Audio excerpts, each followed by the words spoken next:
Boom. Okay. Get ready. I know. Sometimes when like the camera turns on, people are like, "Oh God, I get nervous because I'm on camera or whatever." Oh, but I'm nervous all the time. Okay. yeah, aren't most people.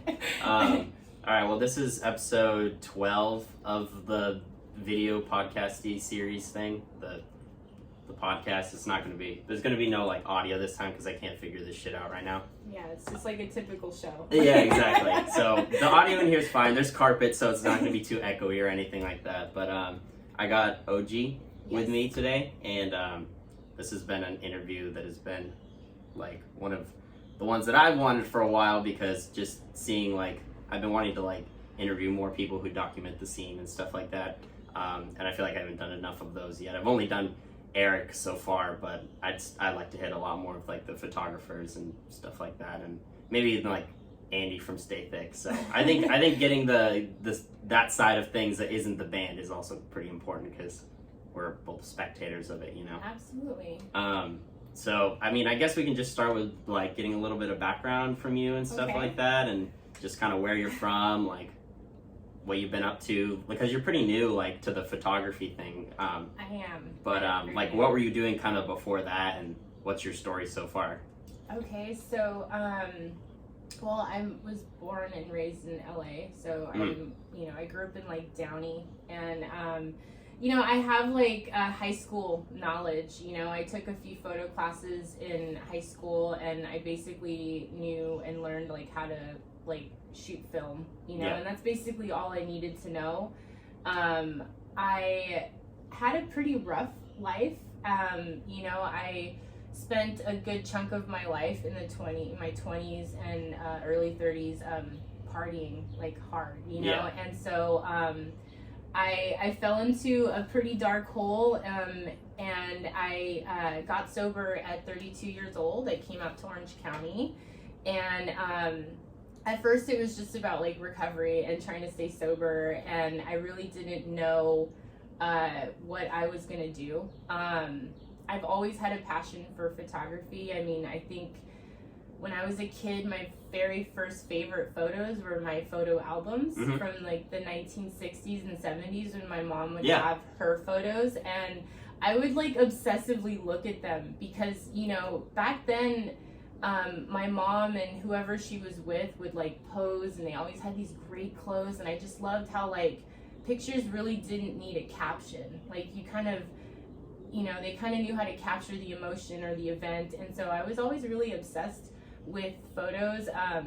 As a kid, like obviously like I love music, I love punk, metal, anything, but I was really inspired by like the pictures I would find in magazines, and I would cut them out and I would paste them on the wall, and I had these collages all over, as you can see in my apartment. Yeah, there's like a whole like you can't see, but behind the camera there's a bunch of like photographs and posters and stuff like that. It's necessary. I don't know, like I certainly had always the ambition to like want to pursue photography, but I had other plans. I fell into a dark hole, as I was saying. So like, when I got out here in Orange County, I recovered, and so like first it was like, okay, I'm gonna do what I can to stay sober. So you work programs, you just work a basic job, and life just got kind of steady. And then pandemic happened, right? And I've always been going to live concerts, but always the ones that you pay like a lot of money for, and you're like far away. And I hadn't been to like a real backyard party in a long time, and so when you're like sober, you kind of like have to steer away from those sort of environments. And so at least when you're like newly sober, what I've heard. Right, exactly. It's kind of hard to be in a backyard full of people drinking and for partying real. And stuff. So I don't know, like I fell into this like weird Orange County bubble, and I have some friends from the past, and one of them played in Who Gives a Fuck. Okay, cool. And so I knew Rascal, and I knew Phil, the guitarist. And so one day I'm on my cell phone, I see them post a flyer. It was last year, and I was like, you know what? I haven't been to a show in a while, and there hasn't been any. The pandemic's been shit, right? So I was gonna be in Glendale that day, and I happened to have like my Nikon. Yeah. And so I didn't know what I was gonna expect, to be honest. And it turns out it was that Lafayette Park show. Fuck. And so That's I got nuts. there super early, and there was a taco stand being like set up. So like Taco Punks was yeah. setting up, and I had no idea. Like the sun started coming down, and I remember being approached by two girls, and they were so adorable. They were like, "You are so cute," and I was like, "Can I take your picture?" Yeah. And I just started shooting the kids that were hanging out and waiting for the bands, you Yeah. know. And I was nervous. I was nervous because, you know, I didn't know what I was gonna see. I guess I didn't know what I was gonna see, and just even interacting with kids and just kind of like standing there with my camera, and all of a sudden the sun went down. There was an issue, I think, with sound for a while. Like the generator wasn't working or something, and next As it thing always I know, happens. Yeah. there's like 1,500 kids Yeah. in this like pool, Park, whatever. And Who Gives a Fuck comes on, but like I've never been like, you know, I didn't know how to fight for the front, you know what I mean? Yeah. So I did not like my shots at all of Who Gives a Fuck, and like, but I was just like astounded at like there's a fire, and all of a sudden fireworks, and then I heard Nate No Face. Yeah. And I was just like, holy shit, like what am I listening to right now? And I got exposed to Dead City Punks. I think Barrage played that night. The Runts. And the Runts, and no, I don't know if the Runts They were did. they there? Oh Yeah. God, there was so much going on. I didn't even know how to like comprehend it. Yeah. And I left that evening with my mind completely blown Yeah. away. You know? Interesting. And so that's when I saw Knucklehead Tom, and I was just like, just so attracted to like what was happening, and so I had to go for more, and that's when I learned about like tagging and being like re-tagged, and then I found Dead City Punks, and then they posted the May event. Yeah. The freeway event. Yeah. I remember I kind of have like a similar kind of story. Well, not a similar story, but also kind of another story of like having my mind blown or whatever. And I used to play in a band, and this was like back in March of like last year. And we got a call, our singer got a call from Nick from the Runts, and was like, "Hey, are you Hold Fast or whatever?" And our singer was like, "Yeah, we're Hold Fast."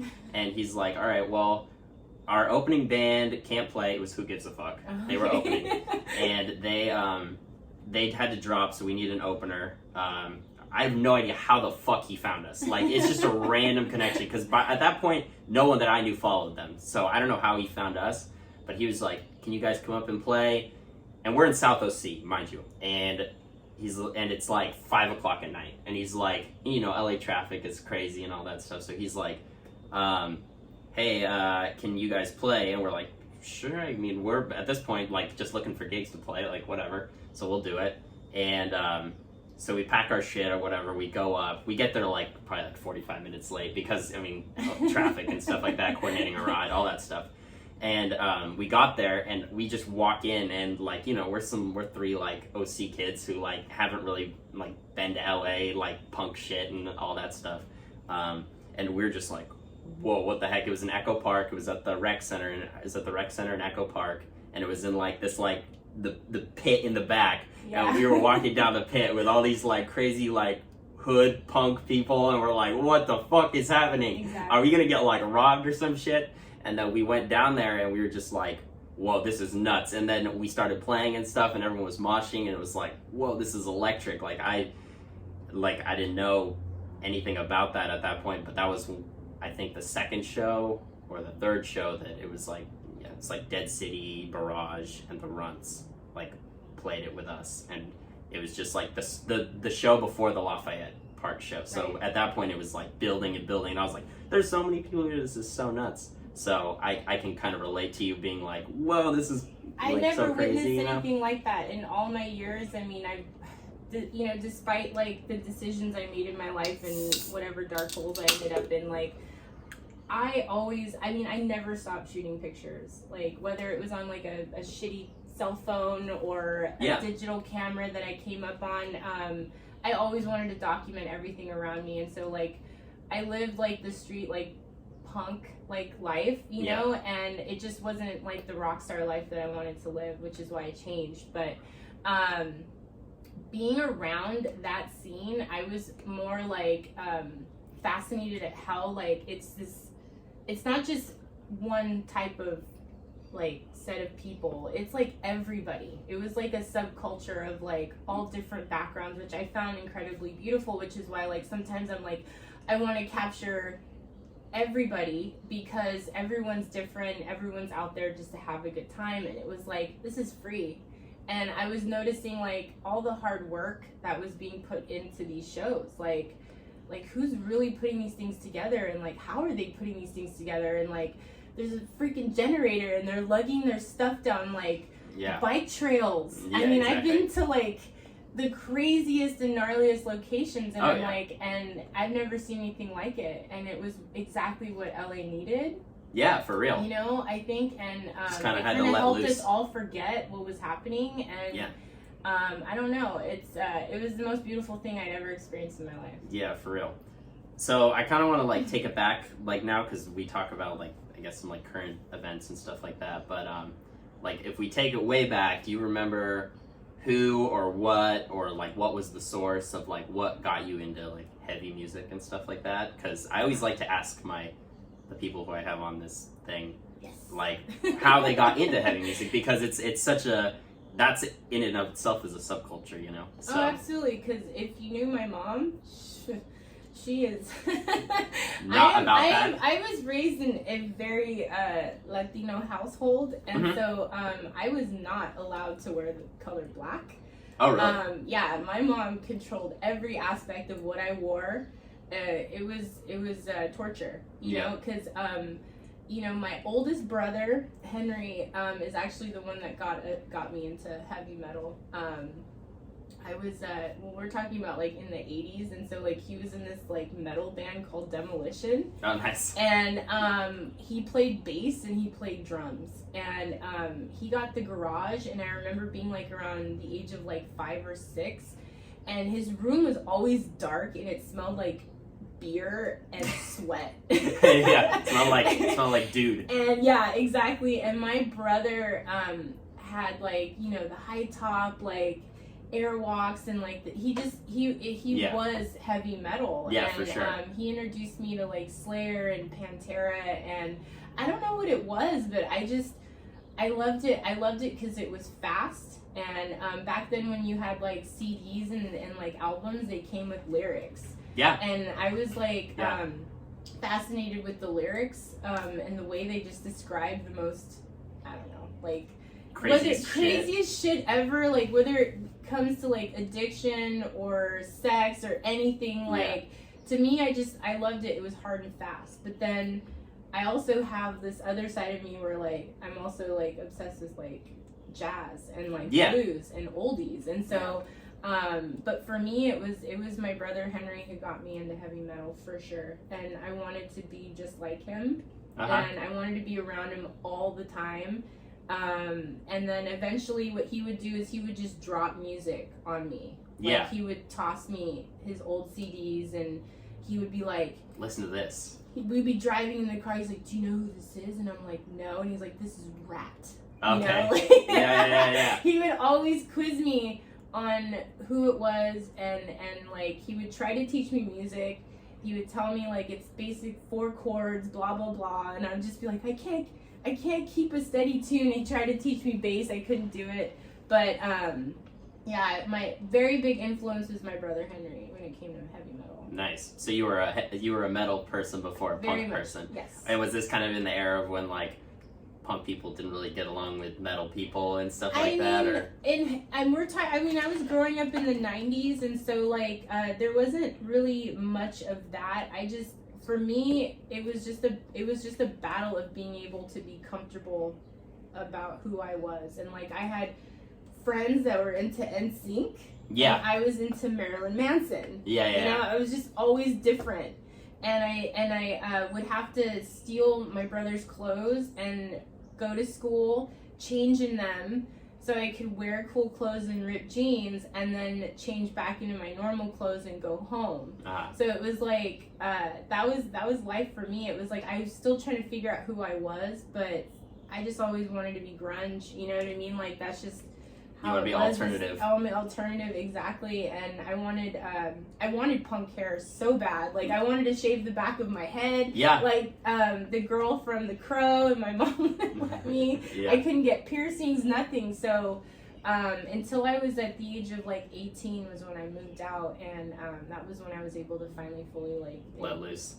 Yeah. Yeah. What does your mom think of your tattoos and piercings? She hates them. She hates them. It's like almost like a piece of her dies every time she sees a new one. She goes, "No more," and I'm like, "It's not gonna stop." Yeah. It's funny. I was just talking to Joseph from Tsunami. I interviewed them like a couple of days ago, and it's funny. He was telling me about the same thing where he's like, yeah, my mom fucking hates my tattoos, and he's like, yeah, she found out about my stomach piece because of like a photograph that she saw from a show that we saw, you know. Yeah, the first one she saw it was a star on my left hip, and she walked in the room and she just looked at it and goes, "When did you get that?" And I'm like, "On my 18th birthday," and she goes, she didn't know, she couldn't do anything. She didn't know what to think. But yeah, she hates them.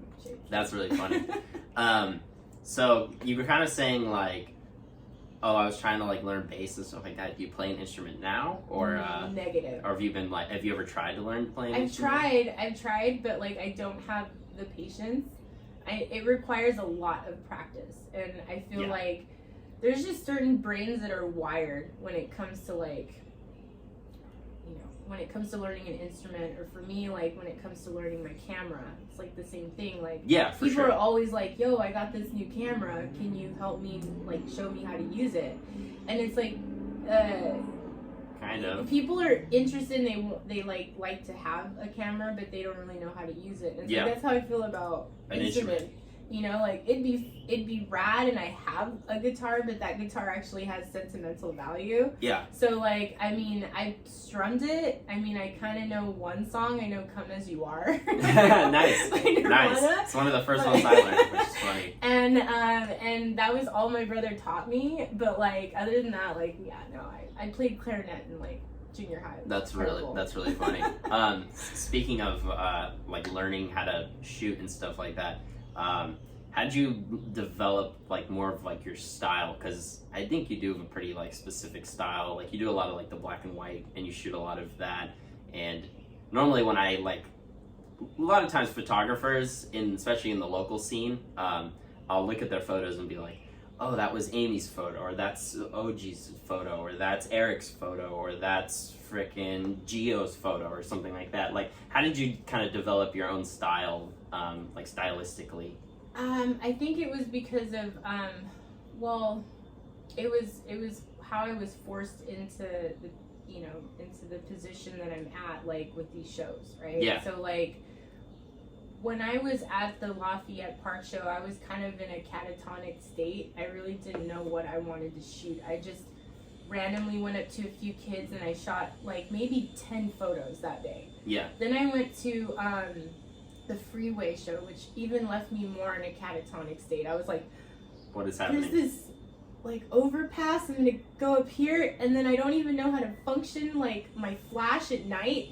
And there was so much happening, I didn't know what I was doing. And I think it wasn't until I got to a show out in, I don't know if it was like Topanga or something like that, but I knew that I had to get personal. Yeah. And there's one thing I love is to be up front.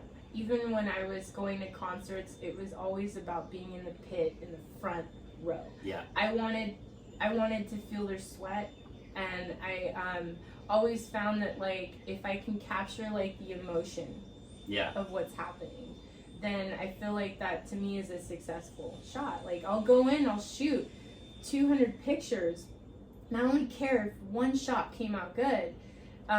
There's this one of at Circus of Disgust where this kid is literally, you don't even see Nick from the Run's face. He's like completely like this.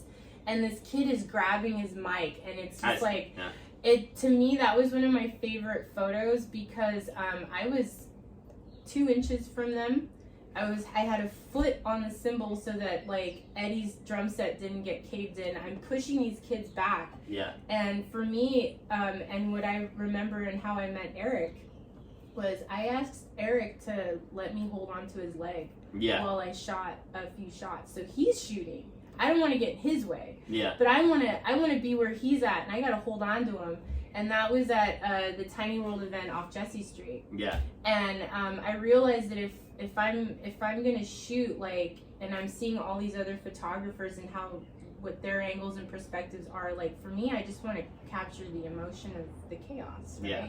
And so sometimes for me, like, I love how the musicians get really personal with their crowd. When I shot the Runts in Texas and during that tour, it was so weird to be behind like a photo barrier. Yeah.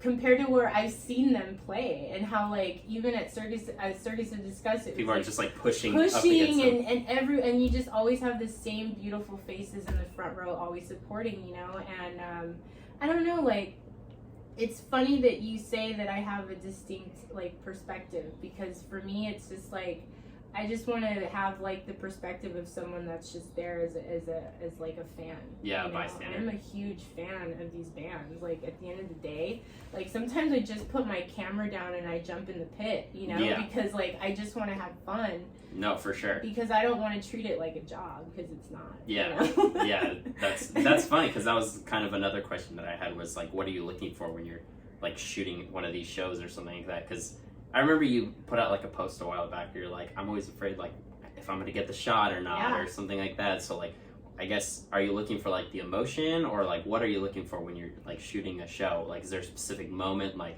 when the singer's like screaming into the mic or something like that, or if someone's grabbing the mic from him, or if like the guitar player's really going at it or whatever? Like, what are you looking for exactly when you're shooting? So one thing, one of my favorite photographers is Glennie Freeman, right? He was one of the very first, like, I guess, photographers that like really inspired me, because he shot a lot of Black Flag, right? Like you have to consider like how many Black Flag shows did he shoot? A lot. It was like he was at almost every single one, right? That's nuts. And so I feel like I can't just show up to one Dead City show and expect to leave there with like the best shots. Like I'm learning how to like I'm having like almost a personal relationship with them, because then I know how they dance or how they move, or like how they hold the microphone. Some of them cover their faces and it bugs me, right? Because I can't see their face. So I feel like for me, what is successful is if I can go to the same band's show, but like it's gonna be a different experience, and if I can capture something different each time, which is why like when I posted that, Esteban Oriol was in the crowd. Yeah. And I was finding myself in the crowd with another amazing legend. Yeah. And for me, like, it doesn't matter. Like, I'm at a Dead City show, but I see Esteban Oriol like 2 feet away from me. In the front. Someone literally just flew over my head. And somehow, like, the lighting features, everything was set right, and I just snapped it, because that's literally how I feel, and it's like an adrenaline rush. Yeah. So, I don't know, I'm always just really nervous, because I'm never sure of what I'm going to take home. Yeah, you know? Exactly. So, I'm still figuring out the logistics. Logistics of it, yeah. It's just kind of all feel is what it sounds like. Yeah. Yeah, feeling like what you're going to shoot and stuff. I wanted to ask you how because you're part of a larger group of like pretty heavy hitting photographers, because in the LA scene right now, there's a lot of them. If you don't know about the photographers, like there's a lot of really good photographers right now. But how'd you kind of like get into that? Like, how'd you like meet that whole group of people? Because it sounds like you were kind of telling me earlier there's like a group chat and stuff like that. Yes. But how initially did you kind of meet some of these people that were also shooting shows? So I don't know about you, but like for me, like when you go to these shows, like you see people just having a good time, partying, drinking, whatever.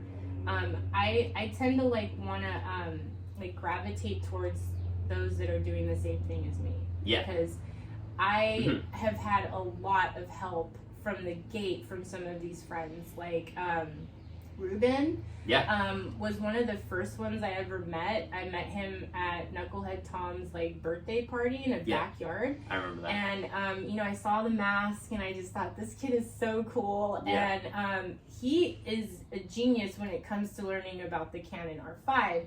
And so I was still shooting with like a Nikon D80, and so like he and I just shared a couple of words, and you know, you just meet them and you start following them. Mm-hmm. And then I met Amy, and I saw Amy out there with a disposable camera, holding this like insane bag that she always has. This, I don't know. I love her. She was just wearing these Doc Martens, and I mean, she was just out there, and she was just shooting these shots like crouched down, and she knew everybody. And I mean, I was like, holy crap, that is so cool. You're out there with just a disposable camera. Yeah. Just like, and which is why her pictures are so distinct. And so then, like I said, like I met Eric eventually, like we were crowded in a little spot, and I grabbed onto his leg. And then I met Selva, like same thing, crouched up into like another spot at a backyard party. And it's just accumulated to like this huge group of just passionate individuals. We all support each other, and I think that's incredibly important because it's not a competition. Like I love going to a show and I see so many photographers, and I'm excited to see what they got. No, for real. And then it's all about like reposting nowadays. Like I'm still learning the whole like business Instagram like side of it. Yeah. But like that's generally like what I like to post is to repost other work. Yeah. Because I think it's like totally important. Like I had so many questions when I got in here, and I didn't know what I was doing or how to work my camera sometimes. And so like I just got all this like amazing feedback from everybody. We're all just like I said, like just so supportive. And so somehow we ended up in this like group chat. So it's like shout out to all the photographers, you know, in the group chat. I love you all. And I don't know, like it's kind of just developing really. And so I know that there's other photographers that I've met in the scene, like You're the Night, and Dance Floor Murder. Like I can go on and on and on about like the many people that I've met just being crouched and like trying to get the right shot, you know. So I think having that like community, it also like pushes you guys like to like be like, oh, I want to do like better as well. And like we just, it's like constantly like, oh, let's see if we can do better, let's see if we can do better, let's see if we can do better. And it's just constantly, you guys are all going up and like building each other up, you know what I'm saying? Oh yeah, like I met a lover. She's amazing. She's actually from Los Angeles, but she lives in like Finland. And she takes these insane shots of like these heavy metal bands, and like she took some of Dead Cross that were just like mind blowing. And she reached out to me on her own time and gave me so much love and support. And I was like, and I was super new, and she's like, you have an eye, you know. And that's what basically we all do, is we tell each other and support each other, like, dude, your stuff's good, you know. And it is, and everyone's different. But I've been overwhelmed with how much love and support I've gotten in the last year. Yeah. Do you have a favorite like local photographer? I can't specifically list one. Pin down one. Could you do like just to throw out a couple that are like your favorites, I guess. That I feel like maybe would be a little easier. Okay, so definitely Adam Zugenru is different. Like I said, like he knows how to capture the chaos in just this very still moment, and makes me almost a little jealous because he's so good. But I would have to say, so like Dance Floor Murder also does an amazing, he covered Nice, you know, the band Nice. Yeah, of course. Some of those images that he like posted were one of the main reasons why like we started talking, was because I just love how he knows how to like capture and manipulate light. Selva Negda is like insane because he's like, I told him to like, I just love your images because they're like grimy, you know? Yeah. And definitely, I mean, like Eric Castles is like different too, because he's out there and he's like shooting like this like kind of like fisheye, right? But like he's he's got this like really good way of like capturing these close-up images, but like I don't know, it definitely, like you said, like it's distinctive, right? And so very. God, there's so many, like I want to like really say Joe Altman's really good too. Some of the shots that he shot of Gulch like are pretty memorable and amazing. Just a whole bunch just of a people. whole bunch. I want to say like you know, oh, and Call Me Blackbird film. Have you ever seen her stuff? Yeah. She's out there shooting film, and I love her portraits as well.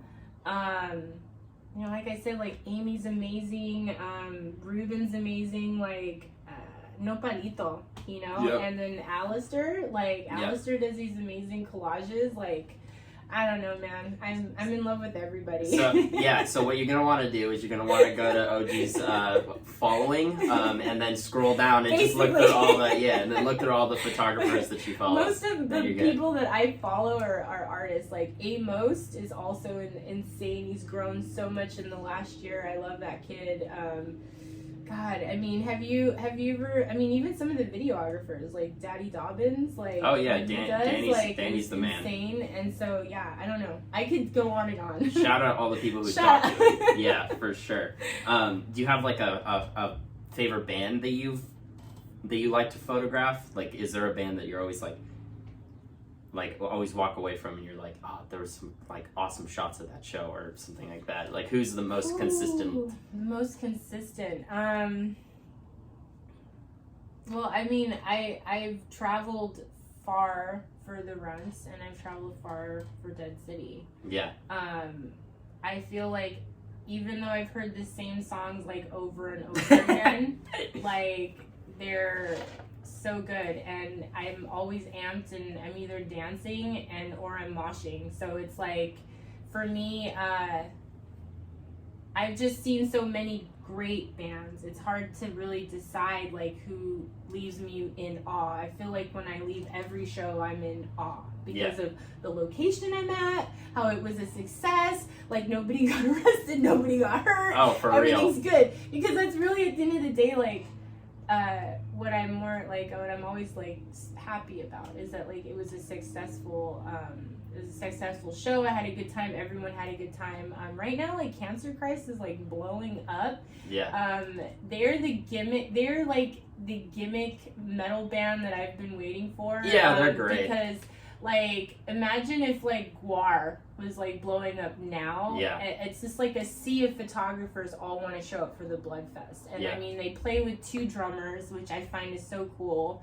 A bunch of people. Yeah. Also, Anthony takes bomb photos too. He's amazing. Yeah, he's great. Oh my God. I met Anthony. Well, I was in Vegas for the Runson Barrage, and he was this guy with this beard, just in the pit, just punching and shooting. Yeah. And I was like, who is this guy? And then I started following him, and I was like, oh my God, his stuff is so good. And then turns out he's now he's the lead singer of Cancer Christ. Yeah, definitely. That was really friend. funny. Yeah, he's great. I mean, I kind of wanted to go to this topic because I think this has been, I think, kind of significant in your like push to being more like popular and stuff like that. The Runts, how did you meet them initially? Because they've backed you like for a while now. Yeah. I've always seen them. They back you. They back Amy, and then like a few other people. But you and Amy are like the 2. But how did you initially like meet them, and how'd you make that connection? So I was someone sent me a flyer to Knucklehead Tom's backyard party. And I knew Nate was going to perform, and I knew that the Runts were going to perform. See, you have to understand, like, I don't listen to these bands before I show up. Yeah. I always want to hear them for the first time live and see, like, what I'm about to, be surprised, I guess. And I saw them perform. They were, like, the last band, and Nick got on the roof. And I just remember... all these kids just went wild as soon as they started playing, and I came to find out that they'd been around for a long time. Yeah, they've been. And I felt almost like, oh God, it's like the first time I'm like hearing you guys. But he was incredibly nice the first time I met him. Like, we exchanged a few words, and then eventually, like, I'm showing up to these backyard parties, and you run into people. And so I started running into Nick here and there, and then I met Danny, and they were just like, Danny was really supportive, and he basically said, like, you know, you got what it takes, like, just keep doing it. So then he's like, come to Vegas. Yeah. So I shoot over to Vegas. Furthest show I've traveled far at this point, and then I'm like, what am I doing? Like, I was so stressed that I was gonna go to this Vegas show, and I have to come back with footage, and they were just all just so nice. It was like I was hanging out with, like, my brothers, you know? Yeah, for sure.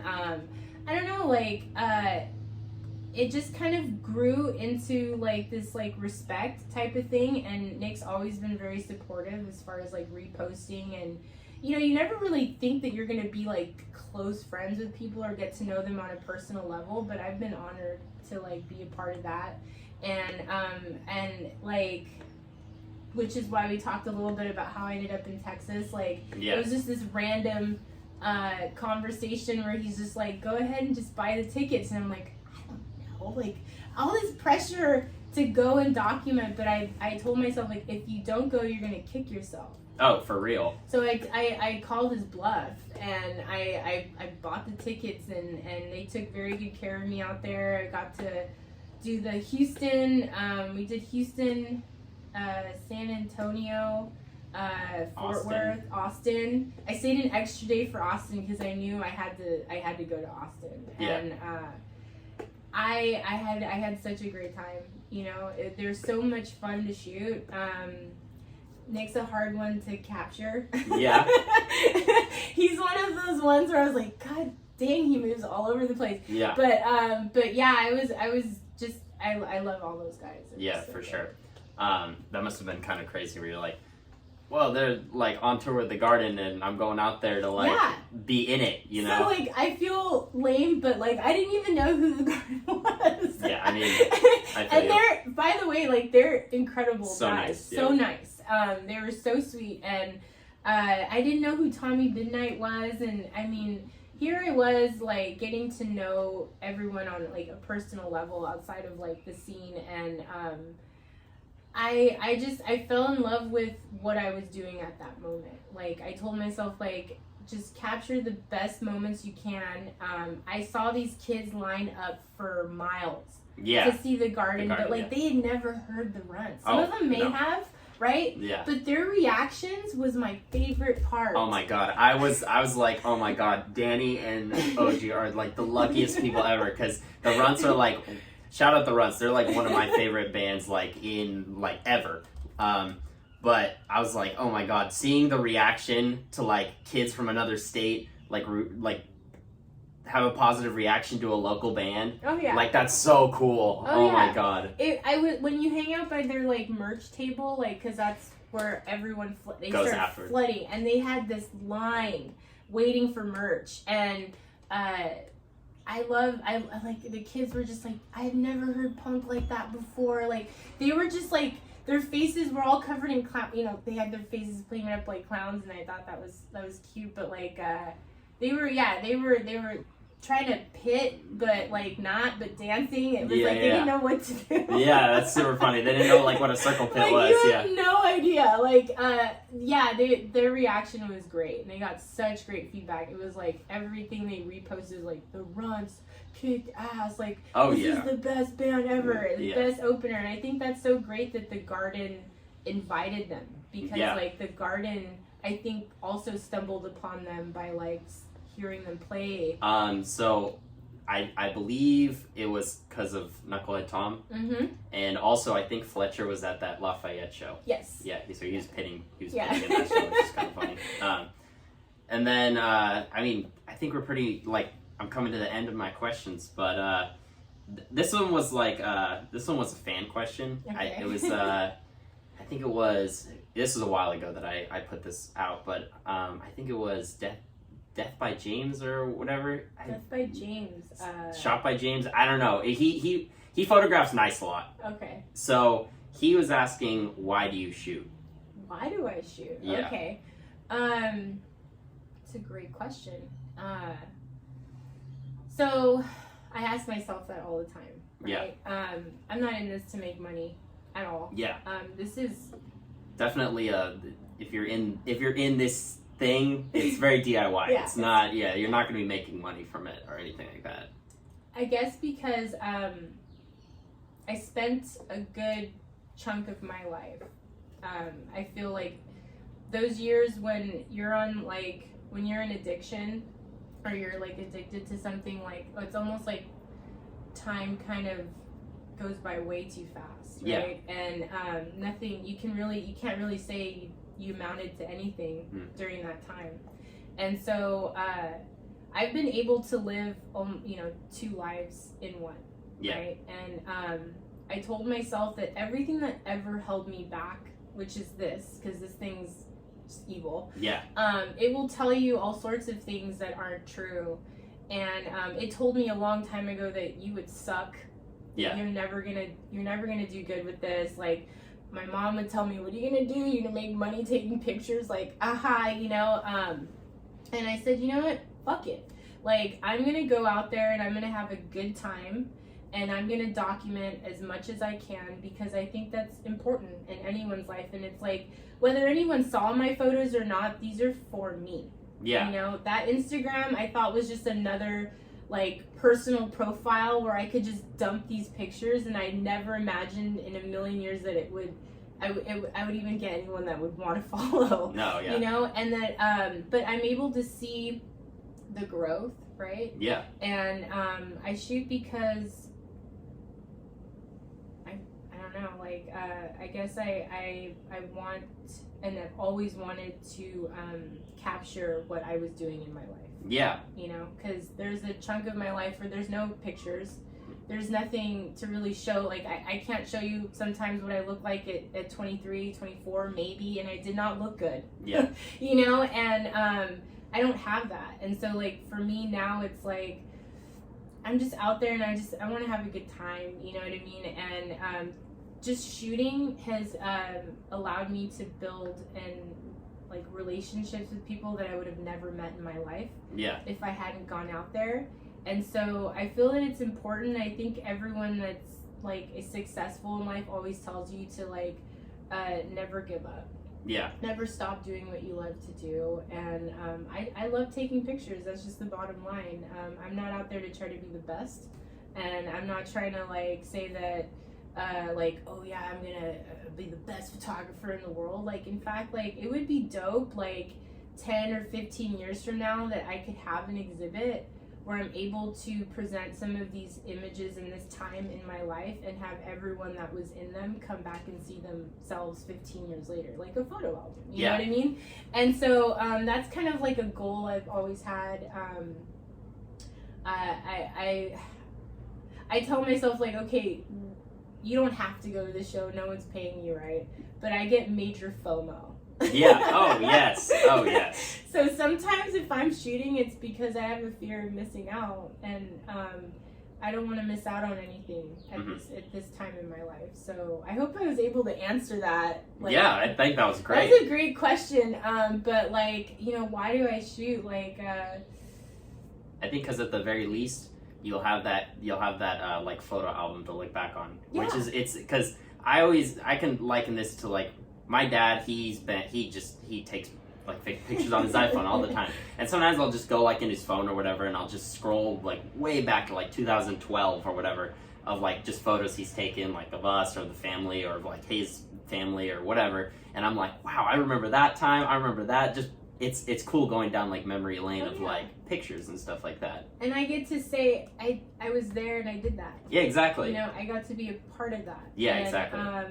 I wasn't a part of anything for so long, and I feel I may be almost 39, but I feel like my life is just starting. Yeah. And that's all because I'm just going out there. I show up to these things most of the time alone. That's how it started. And I was gonna, get there alone and come back alone, and it was just gonna be me covering something. But then you stick around and you meet people and you talk to them and you find out oh, you're doing this for this, or you have goals to wanting to be the best, and that's awesome. I get to say I met you now, and I get to see you grow, and I don't know. I'm always just excited to see what I'm gonna see. Yeah, for sure. So I think the final question would be from me would be, do you have any advice to people who want to get into maybe who want to get into shooting photos and stuff like that? Yes, I get asked this quite a bit. It doesn't matter what type of equipment you have. You don't have to have the best highest grade Canon or Nikon or whatever. You can literally be like Amy and go out and shoot with a disposable camera. As long as you have a passion for it and you have an eye for it, then do it. Yeah. Don't ever grade yourself, because when I do that, I'll tell myself, these photos, no bueno. But then 2 months later, I'll go back and I'll look at them and be like, there's something there. There's something there. And so I think with anything that you want to master, it takes a lot of practice. It's a lot of learning how to even deal with the pressures of the audio not working, right? It's everything worked great the other day, but why isn't it working now? It's I've been under that pressure where my flash stopped working or broke actually, and I'm having to shoot with none, and I have to master it with a cell phone light, and I'm shooting that way, and I've done that. Yeah. So I feel it's important to just go out there and just do it and not practice and don't care so much about what other people think. I of course care a lot about what people think, but really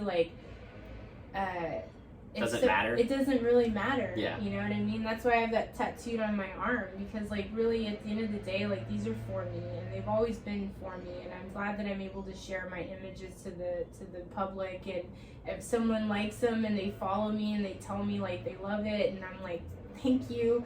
But I really don't want anyone to go out there and feel they're not good enough. Yeah. Because you are. Because technically anybody, my mom back in the 60s, could shoot a camera photo and take a great image of my grandmother. These old cameras were the ones that I grew up to, and so you can take one of those and just practice with film, I don't know. Someone was asking me in Mexico, how is it that I'm able to transmit what's in my head out in film or an image? And for me, it's what makes me, I guess, different, or I don't know, I'm very an emotional person. And so there's a lot of emotion that's going on, and there's a lot of pressure, and I feel the more pressure we put on ourselves, right, the worse it gets. And so my advice is to never put too much pressure on yourself. Yeah. I think that was a really good a good ending with a good answer with a lot of background on why that answer. Good, because I forget everything I just said. Nah, you're good. It'll be on video. Oh, God. Well, that's the interview. I hope you guys liked it. I think that one honestly was this one has honestly been one of the most interesting ones that I've done. Man. So Thank you so much. Honestly, when you asked me, I was just I'm always so flattered, and I'm so, again, if this is as good as it gets, I'm fucking happy with this. You know what I mean? Because this is just cool getting to know you and talking to you too, because I saw you I'll be honest with you, sometimes you'll be standing in the back, and a few times I'm well, I'm just gonna have to get him in my shot. Yeah, for real, because I'm just there. You're there covering the show, and I think that's also just so cool. Again, it's photographers and a lot of videographers out there that are just doing it, and I'm really happy to be here, and I'm really honored Yeah. for this opportunity. Well, thank you for coming on. It's been great. So, Thank you. I hope you enjoyed the episode, and I don't know if you have any, like, do you have any shout outs you want to give, or? I just want to shout out to all the photographers, all the homies, and everyone in this scene that's working hard and puts these things together. A lot of hard work goes into this, and I mean, yeah, I'm just always again like really amazed at like how well these shows are put together. Like, I don't know about you, but that Dead City rooftop gig that turned into like the Catch One like event, like how quick That's they were nuts. able to get into that event. Not That's to so mention nuts. double this like. My hands down to also Roman, Roman and Nacho. and Nacho. They do a lot. So yeah. Shout out to promoters. Yeah, for sure. shout out to the promoters for sure. Yeah. All right. Well, that was episode 12. We out.